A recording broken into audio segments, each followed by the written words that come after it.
Salut à tous, moi c'est Romain, je suis photographe artistique et on se retrouve aujourd'hui pour une nouvelle vidéo. C'est parti, let's go!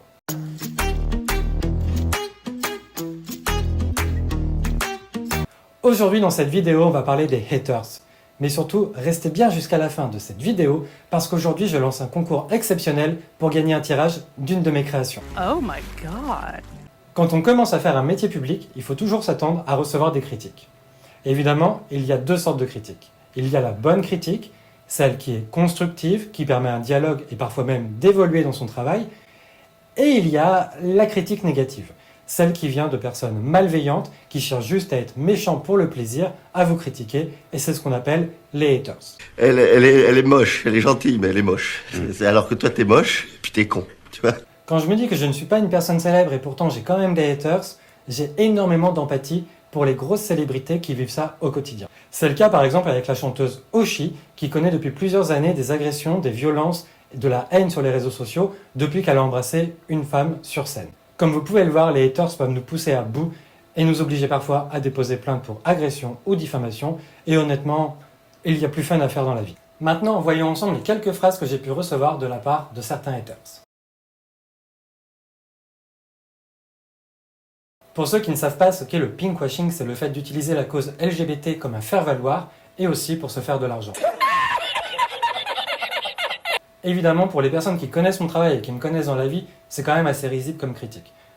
Alors oui, je ne suis pas un gros militant LGBT, je ne brandis pas de pancarte dans la rue, mais je pars du principe qu'on peut tous militer à notre façon et de manière différente. Par exemple, via mes photographies, je sais que j'ai aidé plusieurs personnes à accepter leur sexualité. Le fait qu'ils me suivent sur les réseaux sociaux leur a permis d'assumer ce qu'ils étaient et de pouvoir en parler à leurs proches. Et rien que ça, c'est une énorme fierté pour moi. Alors oui, je suis gay et je traite de sujets que je connais, mais avant tout, je fais de l'art. Et l'art, c'est aussi du marketing. Si on ne vend pas, on ne gagne pas sa vie. Et entre nous, si j'avais voulu gagner beaucoup d'argent, j'aurais sûrement choisi un autre sujet. Parce qu'on va pas se mentir, les photos homo-érotiques et de drag queen, c'est clairement pas ce qui se vend le mieux. Vous voyez, j'ai l'impression que tout est prétexte à la critique. Je pars du principe que chaque physique doit avoir un intérêt avec le thème et le sujet que j'aborde dans mes photographies. Tout doit avoir un sens. On ne met pas tel ou tel physique pour se dire « Ok, c'est bon, je peux cocher la case, c'est fait ». Je peux pas mettre une personne grosse ou une personne maigre juste pour dire de le faire. Alors non, je le dis une bonne fois pour toutes, être gay, ce n'est pas être politique et radical. Pourquoi ? Parce qu'on ne choisit pas d'être homosexuel. Chacun est libre de vivre sa vie comme il l'entend.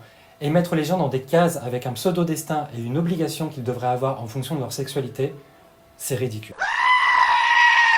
Si vous voulez être politique et radical, vous avez le droit. C'est votre vie et vous en faites ce que vous voulez.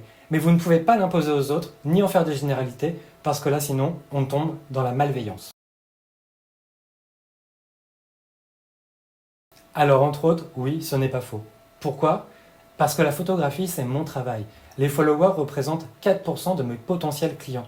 Alors oui, évidemment que je dois grossir ma communauté, essayer d'avoir le plus de followers possible pour pouvoir vivre. Parce qu'on ne vit pas d'amour et d'eau fraîche. Donc oui, les followers sont importants pour mon travail. Lorsque des gens me disent ça, j'ai réellement l'impression qu'on ne vit pas dans la même société. Je sais qu'on habite en France et que c'est très mal vu de parler d'argent et surtout de vouloir réussir. Et moi, j'ai pas honte de le dire, j'ai travaillé dur parce que je veux aussi de l'argent grâce à mon travail. L'argent ne fait pas le bonheur, mais il y contribue, honnêtement. Alors il faut arrêter avec cette caricature. Oui, je cherche d'avoir le plus de followers possible pour faire connaître mon travail. Dans ces followers, j'espère obtenir le plus de clients possible, gagner de l'argent, bien gagner ma vie et être heureux. Look, okay. Comme vous pouvez le voir, je reçois souvent des choses assez stupides en critique. Honnêtement, avec le temps, ça ne me fait plus grand-chose. Le seul problème, c'est que les haters s'encouragent mutuellement les uns et les autres. Ils se répètent des choses, ils les repartagent sur les réseaux et ils ne cherchent pas à savoir si c'est vrai ou faux. Alors on pourrait se dire que c'est pas si grave, et en soi ça ne l'est pas. Sauf que ça peut vous faire perdre des clients et aussi détruire une carrière professionnelle. Comme je vous ai dit, avec le temps, j'ai appris à passer outre ces critiques qui sont souvent sans fondement. Je m'en fous comme de l'an 40, tu m'entends, je m'en fous. Mais alors je m'en fous, je peux pas te dire à quel point je m'en fous. Après, je vais être honnête avec vous, j'ai rarement reçu ce genre de critique de la part de personnes hétérosexuelles, voire jamais. En revanche, la plupart des critiques, même toutes les critiques, viennent exclusivement de la communauté LGBT. Et pour finir cette vidéo, un peu de fun, car après tout la vie est une fête et c'est ça le plus important. Aujourd'hui, je vais vous faire gagner ce tirage en 30 x 45 cm sur un support Forex de 5 mm. La photo est signée au dos et en plus vous aurez le certificat d'authenticité. Pour participer et peut-être être tiré au sort, c'est très simple, il vous suffit de commenter cette vidéo et vous pouvez même doubler vos chances d'être tiré au sort en repartageant cette vidéo en story sur Instagram. Surtout n'oubliez pas de m'identifier dans votre story, sinon je ne pourrai pas le voir. Et surtout ne tardez pas, le résultat du tirage au sort aura lieu dimanche 14 juillet en direct sur mon Instagram. Comme d'habitude, si cette vidéo vous a plu, n'hésitez pas à vous abonner à ma chaîne, ça m'aide énormément et ça me fait super plaisir. Vous pouvez aussi me suivre sur Instagram, le lien est juste en dessous dans la description et en plus ça vous permettra d'être en direct pour voir le résultat du concours dimanche prochain. Vous pouvez aussi aller sur mon shop en ligne où je vends énormément de tirages en édition limitée, numéroté et avec certificat d'authenticité à partir de 90 € seulement. En tout cas, si vous êtes un artiste et que vous avez des haters, réjouissez-vous. Il y a peu, quelqu'un m'a dit « Le fait que tu aies des haters et qu'on te critique, ça veut dire que tu es un minimum réputé et connu. Si tu n'étais personne, il n'y aurait personne pour te critiquer. » Voilà, soyez heureux, kiffez votre vie, amusez-vous et profitez bien de cet été. Bisous!